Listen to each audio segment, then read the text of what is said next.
તો guys finally હવે આપણે નીકળી છીએ બેટ દ્વારકા જવા માટે. તો નાહી ધોઈને બધા તૈયાર થઈ ગયા છે. સરોજીને બધા ફાઇનલી વિડીયોની અંદર તો તમને બેટ દ્વારકાનું પણ લોકેશન બતાવીશું.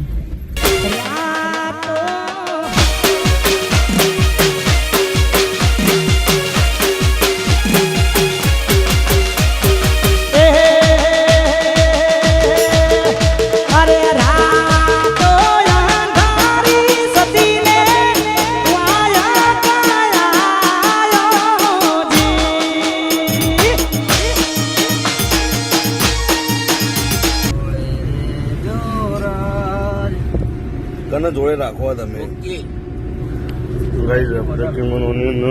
બે લઈ લીધું.